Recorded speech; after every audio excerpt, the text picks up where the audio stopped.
passer à présent à des romans à tendance historique, avec tout d'abord Nickel Boy de Colson Whitehead. Alors là, on se retrouve dans la Floride ségrégationniste des années 60. Le jeune Elwood Curtis prend très à cœur le message de paix de Martin Luther King. Prêt à intégrer l'université pour y faire de brillantes études, il voit s'évanouir ses rêves lorsqu'on l'envoie par erreur à la Nickel Academy, une maison de correction où les pensionnaires sont soumis aux pires sévices.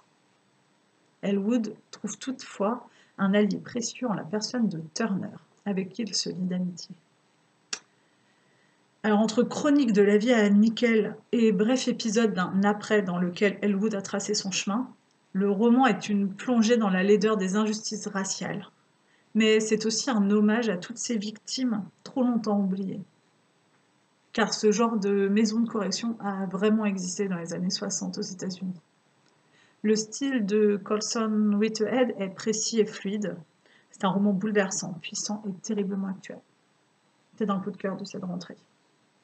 Il a d'ailleurs eu le prix Pulitzer.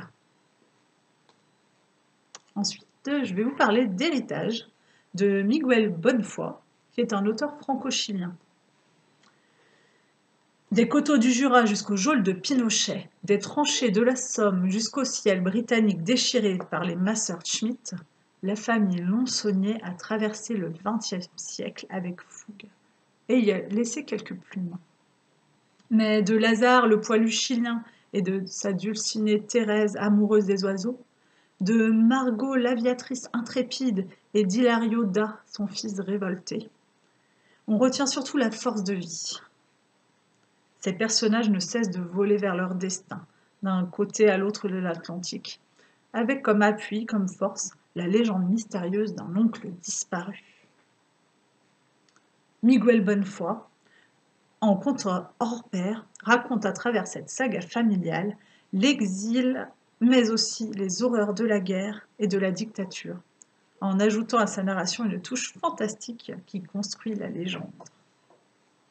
Je vais vous lire un extrait, qui est l'histoire du premier exil, du premier Lonsonnier. Lazare.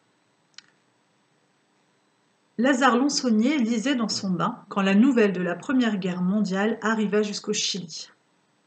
À cette époque, il avait pris l'habitude de feuilleter le journal français à 12 000 km de distance, dans une eau parfumée d'écorce de citron. Et plus tard, lorsqu'il revint au front avec une moitié de poumon, ayant perdu 2 frères dans les tranchées de la Marne, il ne put jamais réellement séparer l'odeur des agrumes de celle des obus. Selon le récit familial, son père avait autrefois fui la France avec 30 francs dans une poche et un pied de vigne dans l'autre. Né à Lons-le-Saunier, sur les coteaux du Jura, il tenait un vignoble de 6 hectares quand la maladie du phylloxéra apparut, sécha ses ceps et le poussa à la faillite.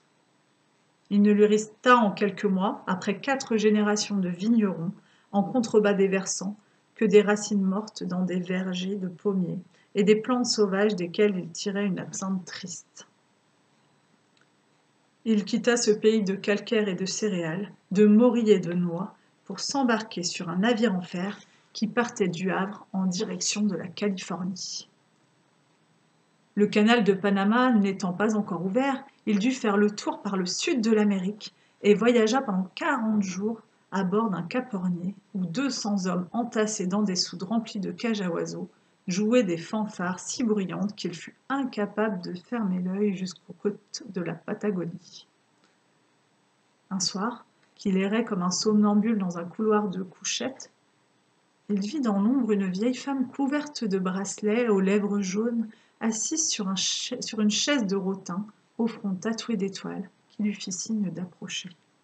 « Tu n'arrives pas à dormir ?» demanda-t-elle. Elle sortit de son corsage une petite pierre verte, creusée de cavernes minuscules et scintillantes, pas plus grosse qu'une perle d'agate. « C'est 3 francs, lui dit-elle. Il paya, et la vieille femme brûla la pierre sur une écaille de tortue qu'elle agita sous son nez. La fumée lui monta si brusquement à la tête qu'il crut défaillir. Cette nuit-là, il dormit pendant 47 heures d'un sommeil ferme et profond, en rêvant à des vignes d'or parsemées de créatures marines. À son réveil, il vomit tout ce qu'il avait dans le ventre et ne put se lever du lit. Tout son corps lui parut d'une douleur insoutenable. Il ne sut jamais si ce furent les fumées de la vieille gitane ou l'odeur fétide des cages à oiseaux, mais il sombra dans un état de fièvre délirante pendant la traversée du détroit de Magellan. Hallucina parmi ces cathédrales de glace, voyant sa peau se couvrir de taches grises, comme si elle s'effritait en cendres. Le capitaine, qui avait appris à reconnaître les premiers signes de la magie noire, n'eut besoin que d'un coup d'œil pour deviner les dangers d'une épidémie. « La fièvre typhoïde, déclara-t-il. On le descendra à la prochaine escale. » C'est ainsi qu'il débarqua au Chili, à Valparaiso, en pleine guerre du Pacifique, dans un pays qu'il ne savait pas placer sur une carte et dont il ignorait tout à fait la langue.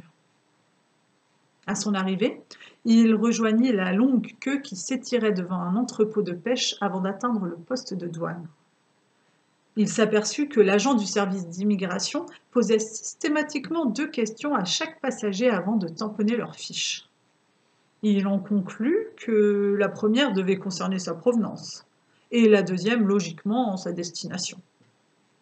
Quand vint son tour, l'agent lui demanda sans lever les yeux sur lui. « Nombré ?»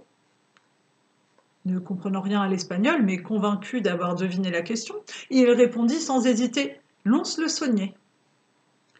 Le visage de l'agent n'exprima rien.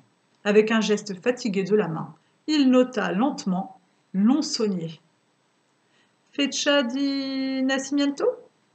Il reprit « Californie ».